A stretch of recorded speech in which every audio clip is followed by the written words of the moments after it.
Hey, good morning, you Moms Master Books. I hope you're having a fantastic week so far.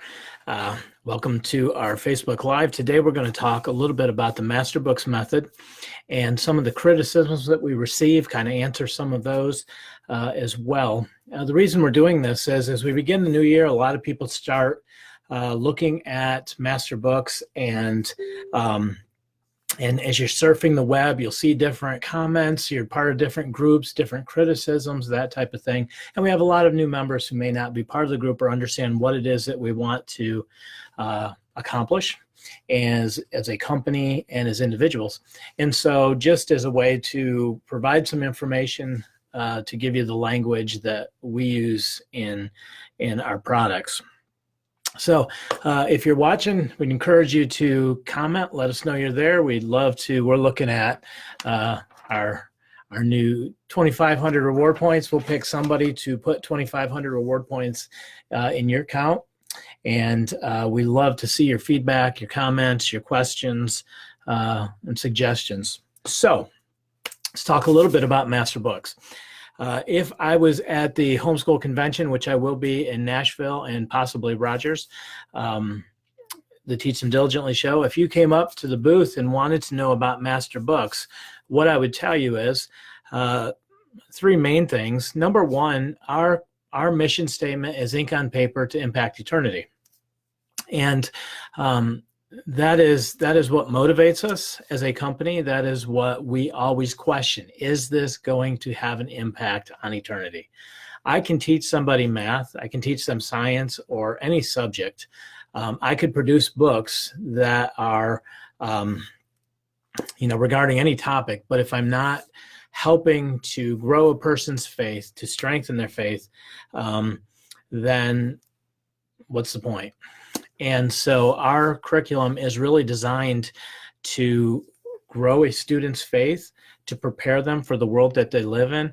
Guys, it's no joke that our culture is in a landslide right now of morality, that things that we never even envisioned possible 25 years ago, as I was a young dad, that we would be facing is now part of our culture, and our kids are going to have to stand in this culture to raise their families, to pastor churches, to have to fight battles that we are barely prepared to fight, right? So we want to provide as much material as we can to help equip and strengthen students and their families to be able to answer questions in support of a biblical worldview. And that comes with the beginning, Genesis 1:1. In the beginning, God, Almighty God, Creator God, created the heavens and the earth. And so we point continually to that. We have a lot of resources that we have and have done for 40 years, defend a biblical worldview, the literal creation. And we believe that if you can't defend Genesis 1:1, it's very difficult to defend the New Testament and the hope that we all have, the hope of Jesus Christ. So the number one thing that everybody needs to know is that our intent and purpose in developing a curriculum is faith building. And we've been part of the homeschool curriculum or homeschool business, would you say, for a lot of years. And there's a tendency for companies not to either take a strong stand, or to produce materials that are acceptable to everyone. Maybe it's Christian friendly, or it's non-denominational, or there's Christian content, but it's not taking a stand in defense of a worldview or preparing students to defend themselves for a biblical worldview. So the need that we saw was for a company like Master Books to take a very strong stand with a faith-based curriculum, and for the families that are desiring that. And so, number one, I would say Master Books method is faith building. It's integrated in everything we do, even the languages, the maths, science, history, providential history, you name it. We want to see your faith, the faith of your kids grow. But then we're so excited when we also hear reports of mom and dad's faith growing too, alongside their kids. To us, that means we've accomplished our mission. Number two, we want a solution that is practical. Okay, so we've been part of the homeschool community for a lot of years. We've homeschooled alongside other families for over 20 years. We've homeschooled our own kids. We've attended so many homeschool conventions. We've seen them all on the floor. Everybody's promised to deliver, academically superior students, to be the best thing since sliced bread, you name it. And we've watched families who've taken solutions that were they were good solutions, but maybe they just weren't a good fit, or they were a little bit too rigorous for that family, or you name it. There's a number of things. You can have a fantastic solution, but if it's not practical, if it doesn't work, what good is it? And so what we want in a solution with homeschool curriculum is actually to have a practical solution. We want lessons that are doable, right? That within a day, if I have 3 kids, 5 kids, 6 kids that we're homeschooling at one time, mom can only be so many things to so many people. That's 30 subjects that she's teaching in a day. Okay, so a public school teacher has 1 subject she's teaching at one time to 30 students. The typical homeschool mom is at any one time teaching 1 to 5 subjects at a time, and during the course of the day, she may be teaching 20 to 30 subjects a day. We need practical solutions. And so when we see families getting discouraged, we see the tension in a family growing, we see dad beginning to question whether or not his wife is capable of homeschooling. And suddenly they begin talking about, well, maybe we should put our kids back in public school because everybody was happier there. That's where the curriculum side of Master Books is. We want practical solutions. If you're a family that can do 30 subjects a day with a very rigorous course, and your kids are happy and delighted to be there, and your family is thriving, God bless you, then do that. But for a lot of families, we saw them struggling, and they were giving up this opportunity to disciple and train their students and to enjoy that.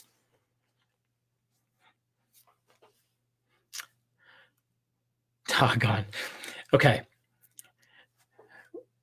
So our motivation in this is really to help families win, to help them, give them the tools and equip them with the tools that they have to win at homeschooling. You can thicken up the curriculum, you can add supplements, you can add other curriculums that are more challenging. It doesn't matter. Just for heaven's sakes, make the priority, right? The homeschool win, the family wins, that your kids end up loving learning, loving the creation that they've been that they're privileged to be part of, and that they make it to eternity. Okay, so practical solutions, definitely necessary. We want to remove as many friction points as we can. Friction points tend to be, have you ever gotten a homeschool curriculum and you're there, like, you get this book and you're like, well, how am I supposed to teach this? I mean, what am I supposed to do? And you're actually supposed to try to figure out how to create a lesson, right? So what we do with our curriculum is try to remove as many friction points. We want a daily schedule, so it's open and go. We want to have the activity sheets laid out. We want to do as many cases as we can, 3-hole punched, perforated, make it as easy as you can to adapt it to your system. But even if you have no system, then the book itself would function as a system. Those are friction points. Other friction points are just too much drill and kill, too much work, too much busy work, and not enough application. So the kids aren't actually retaining it. So things like that are friction points in a family, oftentimes with homeschooling, we want to remove as many of those as possible. So the third thing that I would say is we want it to be flexible. So with Master Books, we do provide a daily schedule. We have activity sheets. We have quizzes and tests. In a lot of our curriculums, we have the answer keys. But we also accept that you are the smartest person when it comes to training your child.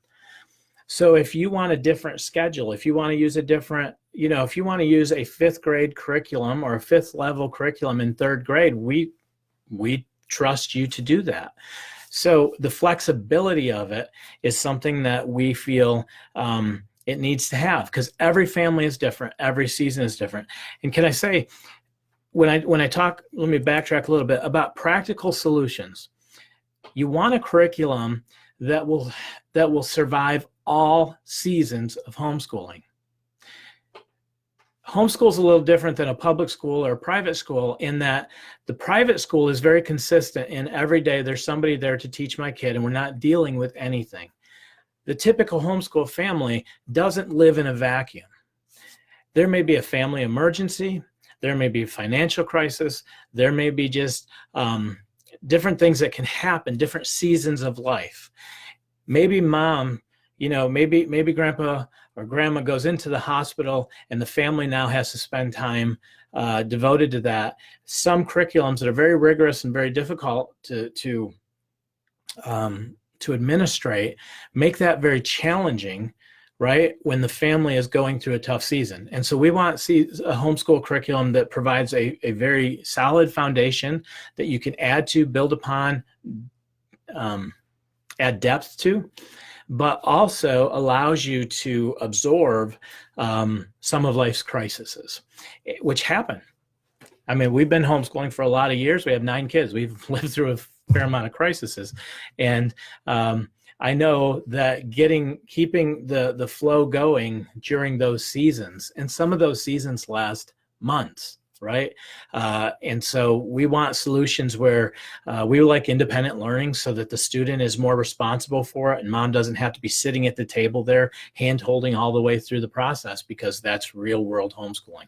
Okay, so the 3 things I would say: faith building, practical, that it can survive all seasons of homeschooling, and flexible. We want you to own it. We want you to make it yours and customize it to your student, to your homeschool, and to your abilities. So your typical book is as a lot of you would know, typical book would have a daily lesson plan in the front, which is set up. We do our lesson plans on a 180-day schedule, 36 weeks. Those would be 9-week quarters. And so it's very easy to say, I'm going to do 180 days of homeschooling every day. This is what I'm going to do. I turn to this. It tells me, read this page, answer these questions. But that schedule is there as a base. You can adapt it. You can change it, make it yours. It's so that you have an open and go solution. If that's something that's valuable, or you just want to change it completely, you can do that. Okay, the activity sheets and student-led, where we can, we want as much application as possible, so that, like in the math lessons for a living education, there's just a lot of, it's more application-based, more word problems, those type of thing. Because if a student understands that, right, I can instruct my kid all day how to measure a board with a tape measure. But when I actually take him out to the garage and give him a tape measure and have him start measuring things, and he begins to have that hands-on experience and realizing that, then he has now a much richer experience in learning, right? Because now he's involved so much more than just eyes and ears. He's actually participated in the process. So as much as possible, we like to have more of an application-based program.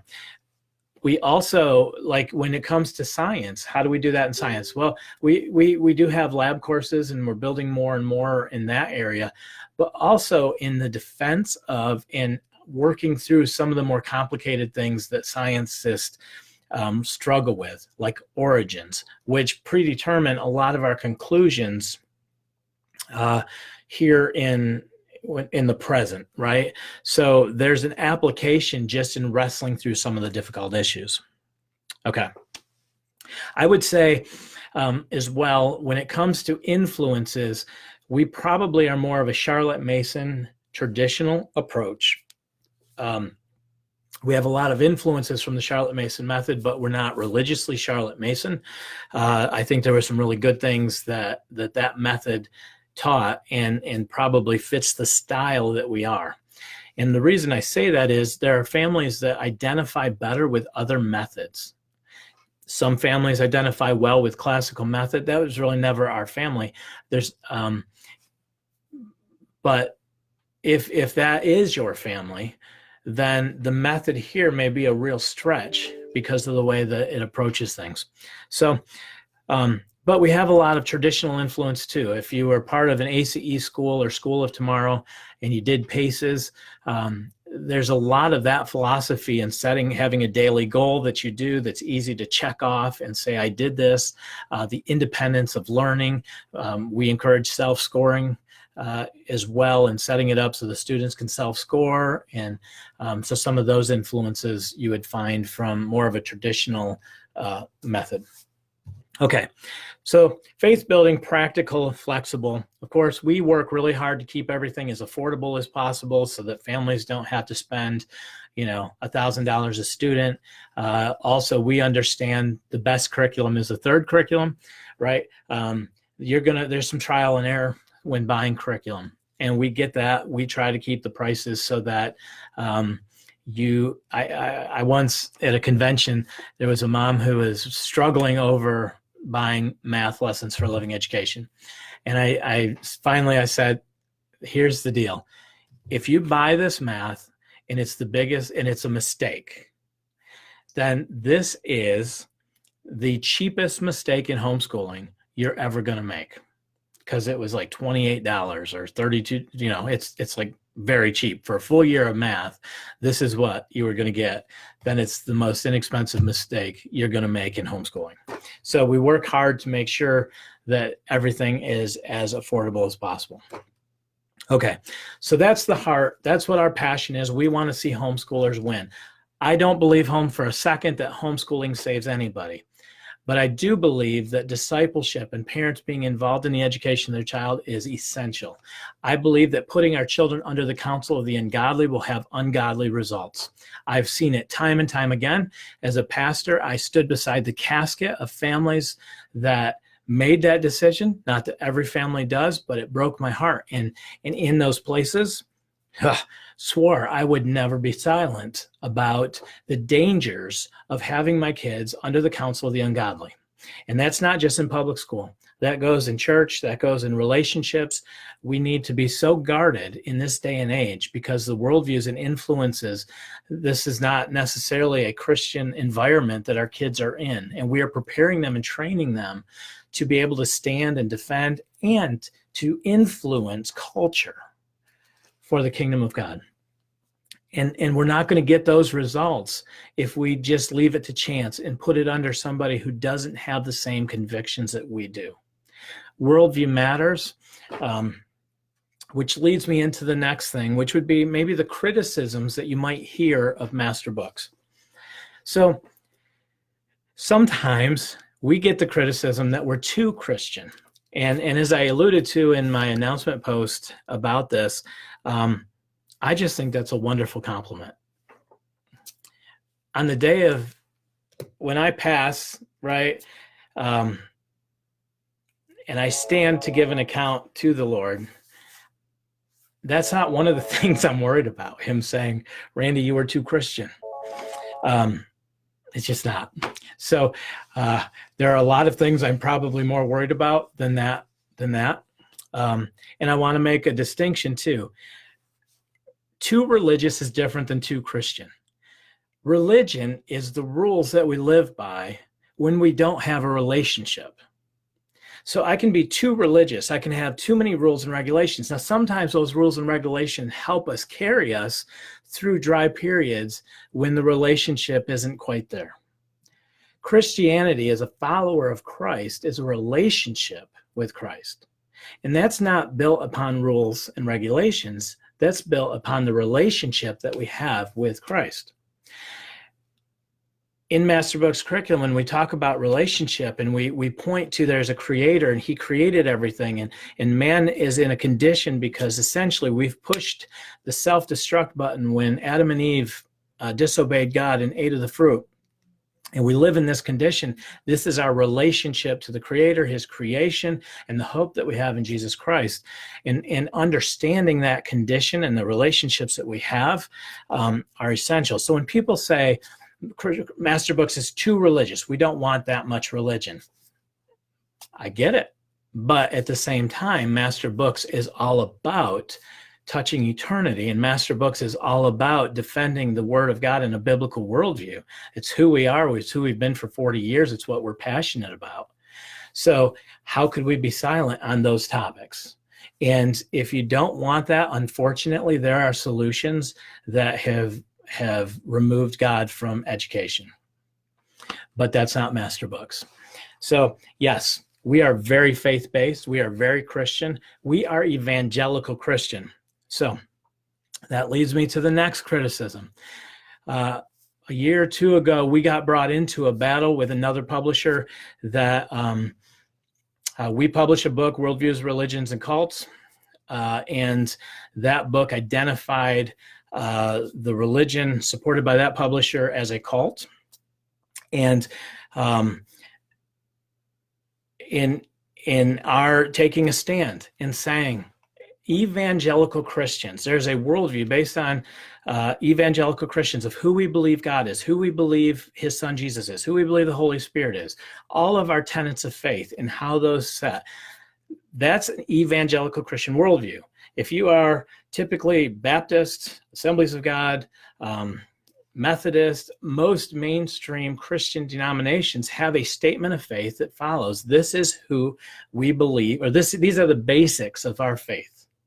If you deviate from that, then, and you call yourself Christian, or you call yourself something different, but you're not evangelical Christian. You don't have the same tenets of faith. And so this line is getting crossed. We're non-denominational, we're Christian, we're these things. And we took a stand and said that denomination is not Christian. It's just not. They don't adhere to the same tenets of faith as evangelical Christians. There's no evangelical Christian denomination that recognizes them as Christian. So in doing so, many people said, well, you're intolerant, you don't have an understanding, you're cruel, all of these things. We're not. We just don't like people pretending to be something they're not. And we don't want to promote that. I'll tell you something straight up. ACE, School of Tomorrow, highest respect for. Bob Jones University, BJU curriculum, remarkable curriculum. Abeka, high respect for Abeka. Alpha and Omega Publishers with Horizons and LifePack and Switched On Schoolhouse, highest respect for these. They are evangelical Christian homeschool companies. They support evangelical Christian homeschooling. And that is something that when sometimes people will misunderstand why we take a stand in one area, but we don't always in the others.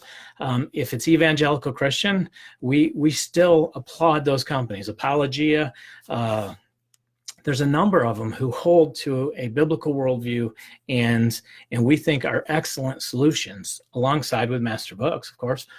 But as far as being too Christian, because maybe it's not politically correct to say what you're claiming to be, you're not. And some people will say, but it doesn't, in these other curriculums, they don't discuss those topics. Okay, sometimes what I don't say to my kids is as important as what I do say to my kids. So what's missing? What key components that my kids need to understand? My kids need to understand grace. My kids need to understand the work of the cross and the finished work of the cross, and that nothing I can do can earn it, right?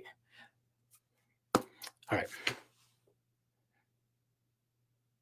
All right, so that's one thing that we get is we're too Christian. Hopefully that answers. Now, let me say this before I go into the next topic. We don't open a lot of this up for discussion on the group because we don't want to cause confusion. We focus on master books, and I'll talk more about this group in a minute. But if you have a question, or you have a concern, or you want to take me to task, I welcome the call. Call me at 800-999-3777. Okay? And we will, I'd be happy to listen to you. I'd be happy to talk to you one-on-one. And if I can provide resources or anything in that nature, I'm happy to do that. We just ask that this group not be the place for theological discussion more than it has to be. We want the focus of the group to stay what it is. Okay. So the second biggest criticism we hear about master books is it's not enough. So I've always been a proponent of working smarter, not working harder. If you've ever worked for a company that said that, you have to be here from 9 to 5 o'clock and you're just sitting there, you got your work done in 2 hours and you're sitting there twiddling your thumb because you got to be there till 5 and it made no sense. If there's a way to work smarter, not harder, let's do it. There's a rule, the Pareto principle, the 80-20 rule, that 80% of our effectiveness comes from 20% of the activities that we do. It's in business. 80% of our income comes from the top 20% of the accounts we have. And it's, it can fluctuate a little bit, but generally a lot of people spend a lot of time focusing on the 80% of activities that produces 20% of the results, as opposed to let's focus on the top 20% of our activities, the 20% that gets the biggest results, the biggest bang for the buck, 80%. I would say Master Books as a whole is an 80-20 company. We focus on the top 20% of learning, knowing that we're going to get 80% of results. The rest of it, the classroom type activities, the busy work, the seat work, if you will, is that it was designed for a different purpose in a classroom. It's part of classroom management. In schooling, it may help absorb some of our fears, but it doesn't always produce more results. It's that extra 20%. And we feel that you can achieve that extra 20% at the bottom by reading more books, doing more field trips, spending more time discussing it, enjoying your kids, right? So when it comes to not enough, I think it's a different educational philosophy. If your family enjoys very rigorous academic work, then that's okay, but that's not really who we are. And we again, like I said, we want practical solutions that remove friction points, that are very flexible. So we use a lot of bite-sized information and we build on that. Now, okay, so let me relate this back. I pastored a church and I used the Charlotte Mason method. I did 20-minute messages compared to hour messages because I can't stand anything more than 20 minutes. So I did 20-minute messages and I built on those. So this week I would teach one little concept. I figured I had an entire year to work with the congregation. I don't need to say it all in 1 week. So I taught one message. Then the next week I built on that. I reviewed a little bit of what I taught, and then I built on that. And I continued to incrementally build on it in 20-minute increments over the period of the year.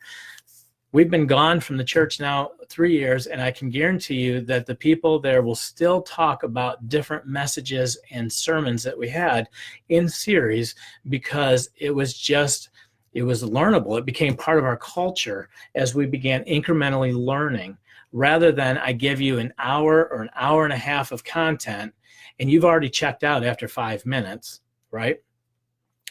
So, and maybe not. Okay, so I may be generalizing, but the concept also works with our kids. We have 12 years or 13 years to work with our kids to teach them everything they need to know for college or for life. I don't need to do it all in first grade. I don't need to do it all in second, third, fourth, fifth grade. I build incrementally.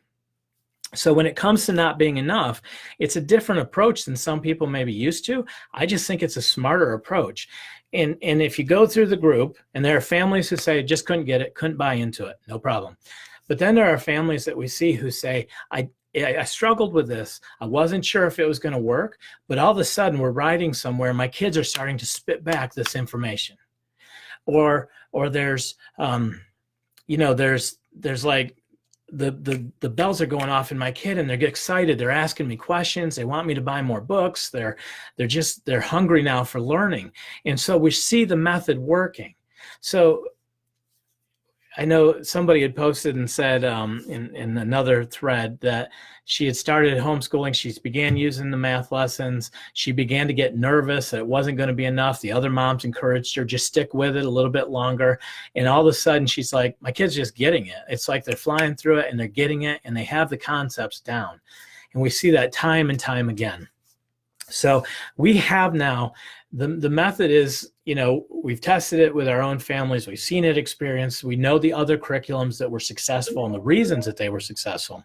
And in saying that, now it's been part of this culture long enough that we're beginning to see the fruit of that. We're seeing families who are like coming alive. Maybe your family hasn't yet. Maybe you're still see the pictures that we've got and stuff like that, and you're like, why isn't my kid loving learning? Well, I say this a lot too. Maybe they love learning, they don't love school. And sometimes we have to learn the balance between discipline for learning and life, and then learning for fun. But just keep experimenting with that. Don't give up on it. And that we'll talk more about that on Thursday, kind of helping to overcome that challenge and the growth hacking your children's education. But we're seeing enough results. The other thing we've done, we've asked parents for standardized tests. If you do CAT testing or any of the testing with your students, we love to see the results. And we're seeing people come back and say, my kids are either at or far above grade level using Masterbooks curriculum. We follow a traditional scope and sequence. So the topics we cover in our math are going to be the same topics. If you're teaching textbooks family, you're going to see the same topics covered in Math 6 as you will teaching textbook 6 and even a good portion of 7. So we're not concerned that they're not getting the topics. It's just the approach that we're using. Okay.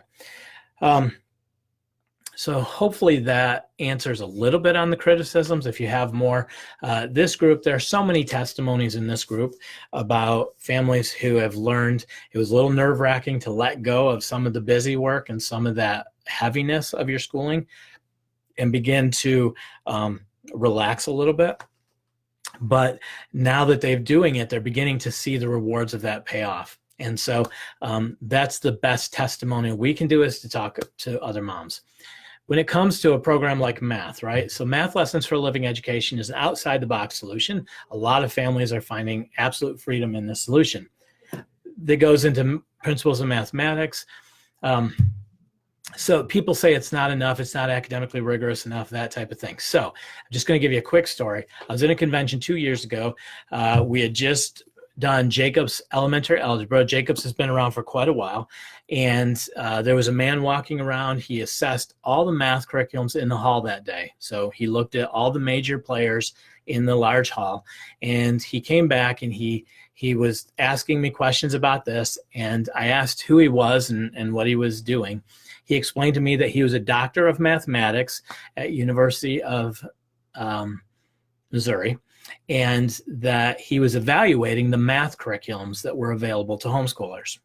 And so I said, well, how do we rank? And he said, I would rank this math and this math as some of the highest level math in the hall. We have sold this to charter schools, some top charter schools in the country who use this, who have used this in the past. I would challenge anybody to have a better solution for algebra than this or this geometry. And so if you're doing Math Lessons for a Living Education, it prepares you and transitions you into principles of mathematics. Principal Mathematics, to me, is an incredible course for many reasons, and that is a pre-algebra course that will prepare you to go into Jacobs. And again, I challenge anybody to find a reason why this isn't an excellent algebra solution and one of the best in the market. Okay, so that's covered. Let's talk a little bit about, so when it comes to criticism, there are many reasons that can be different curriculum or criticisms out there. We do have some people that just criticize Masterbooks because they didn't like that we shut down a conversation in this group, and we'll talk a little more about this group, or perhaps because of the worldview that we take or the company we keep. We have a close relationship with Ken Ham. We're his exclusive publisher. The stance that he takes on a young earth creation and the biblical and the Bible authority is offensive to some people.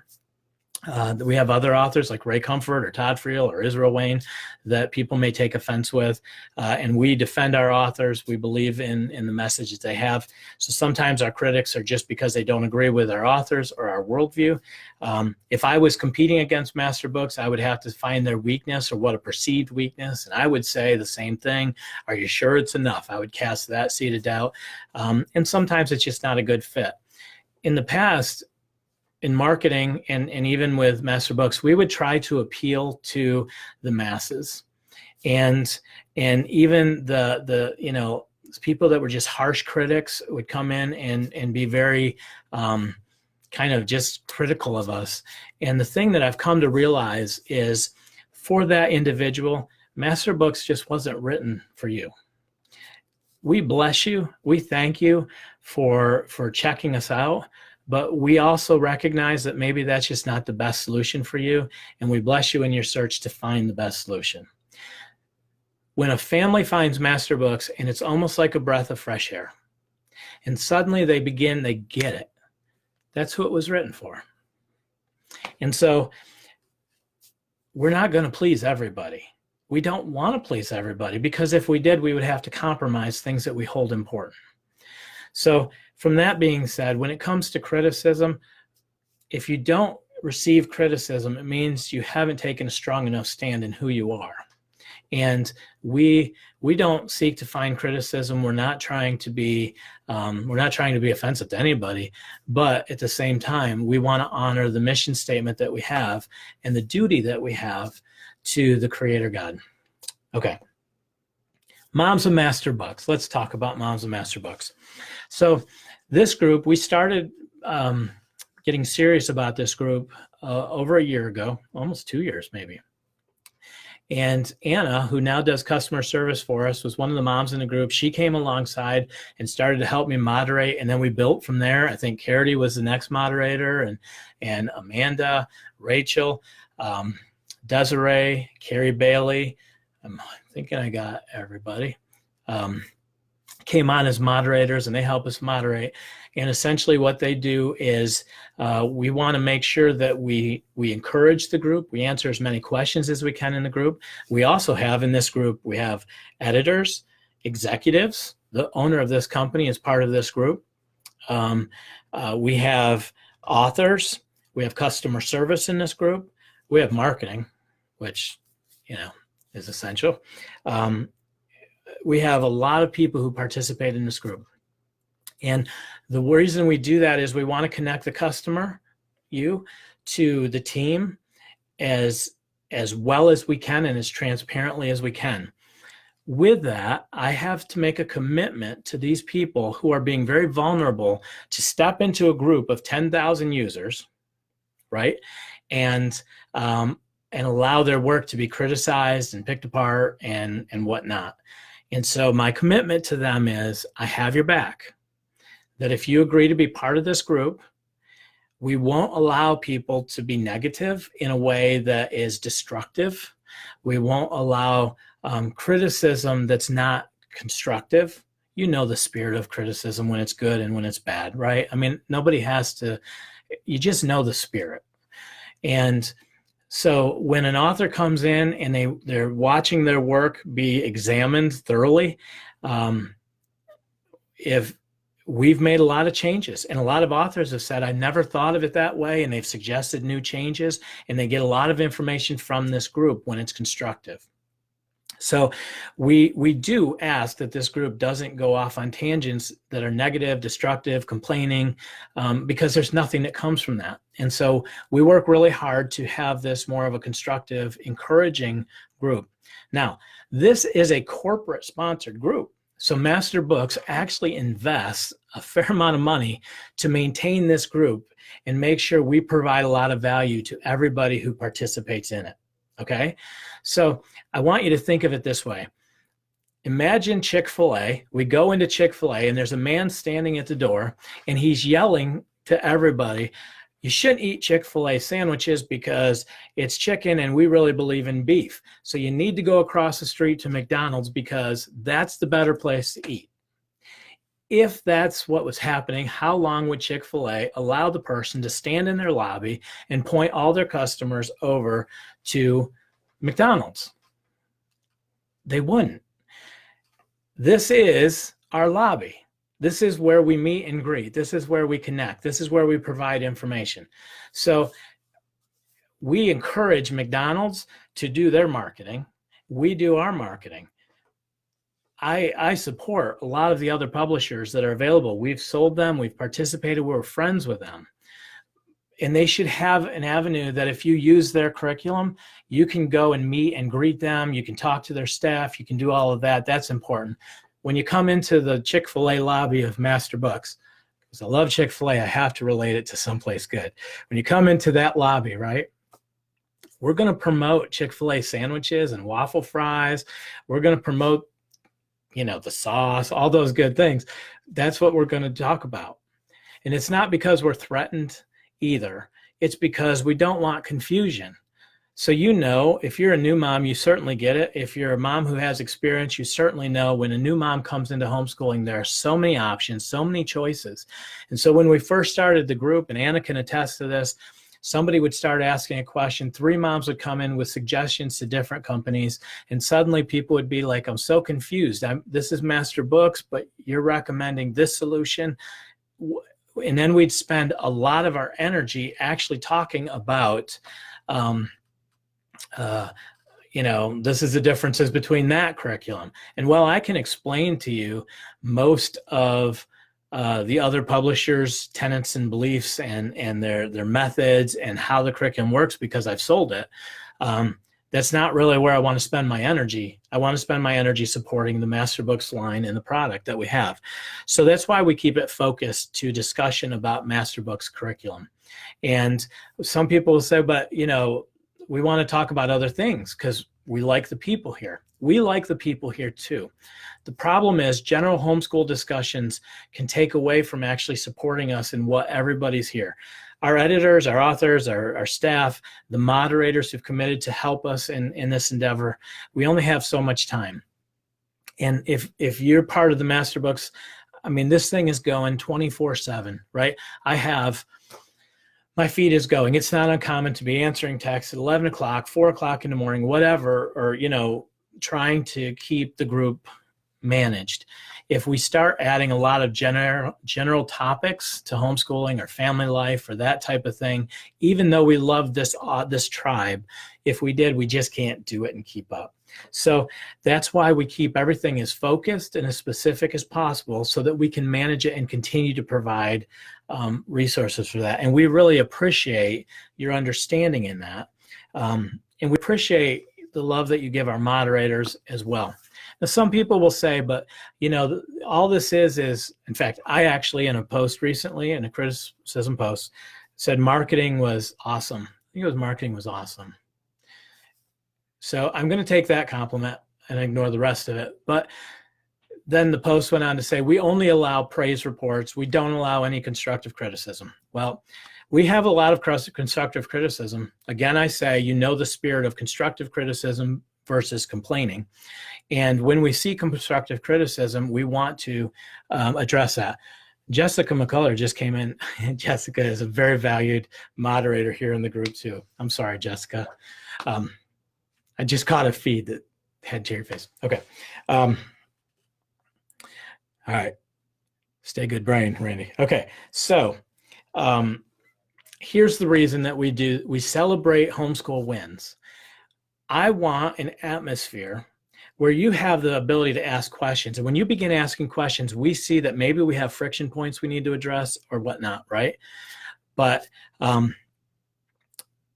what I want to make sure is that when a mom takes a picture of her kid and posts it on the site and says, hey, this is working for me, or we're doing this today, that we encourage and we celebrate that mom, that we celebrate her family, her kiddos, that we embrace that, because moms don't have that much support. As a dad and a father, for a lot of years, I didn't give my wife hardly any support, any encouragement in the homeschool. And for a new homeschool mom or even a seasoned homeschool mom, very rarely do you get an applause who says, well done, good job, mama. You're making a difference in your kid. So I want the culture of this tribe to be one that celebrates the wins and appreciates the mom. And when it comes to the curriculum, believe me, in this much discussion, we're taking notes all the time. If there's a timeline that there's confusion in, or there's a book that doesn't have an easy enough explanation, we see it, we're writing it down, we're making notes, we're always adjusting and growth hacking our curriculum to make it the best for our tribe. But if a person needs more negative, this isn't really the place where we want that to be. There are a lot of Facebook groups with drama. In fact, if you want to get into the creation conversations with me and talk about atheists and agnostics and all of that side, you could spend hours with negative conversation over there. When it comes to this culture, we don't want it to be negative. And so we want this experience to be a positive one. And we realize that not every kid is happy and jumping and dancing. And you know what? We still support that mom. And we will do as much as we can to help encourage you and support you. So that's the mission. And hopefully I conveyed that okay in a way that's loving and kind. Okay. The last thing I want to say, the moderators and Kristen and I and the editors and everybody that's involved in the group, sometimes we'll get Facebook friend requests or private messages. We're not being rude when we don't answer them. We just can't. There's so many different things that come at us. And what we've told everybody, our tribe of moderators and the editors and everything, is devote your energy into the group. If I would spend all day answering private messages, but the best way to connect with us is through the group. If it's a sensitive topic, like you want to talk about, our stance on creation or something like that, you just want to talk it through, the 800 number is the best way to call me. Again, 800-999-3777. If you can press 0 and ask for Randy, and they'll find me. But as far as the Facebook side, please know it's just because of the volume that we have, and we've given everybody instruction. It's okay to just focus on the group. Okay. Well, hopefully this was a blessing. Be sure to comment. Let me know your thoughts. We're going to choose somebody. Tomorrow we'll choose somebody and drop 2,500 reward points into your account. We really appreciate your participation in these Facebook Lives. And if there's additional questions, I love addressing topics like this and representing this company that I'm excited for. So one last thing. I've talked about in the past, we're Northerners. We lived up in Buffalo, New York. We moved to the South. I guess we're Southerners now, people tell me, even though I sometimes try to resist. But one of the sayings that we started hearing a lot is bless your heart. And we realized bless your heart can mean many things, like we're praying for you. Bless your heart, we're praying for you. Or it can mean bless your heart, do people know how pathetic you are? There's just many meanings of bless your heart. So something I found for my office, which has, I don't know how kind it is. Did you know that they make bless your heart buttons? Seriously. So you have that moment. Bless your heart. Isn't that special? So I'll end with that. That's my special laugh of the day. Now when everybody walks into my office, they bless my heart. So I'm going to receive it as they're praying for me. They want the best for me and whatnot. So, hey guys, I appreciate everybody in this group and the participation. We appreciate your support and encouragement. And please know that we care deeply about the success of your homeschool too. And that every day as we assemble here and work, we're asking questions. How can we help families win? How can we help prepare these students for the life and the challenges that they have ahead of them? Okay? Okay. God bless you guys. And we will talk about, if on Thursday, in the teaching tips, we're going to talk a little bit about helping your student become excited about learning. Okay. Well, God bless you guys, and be sure to let us know that you were here. Thanks.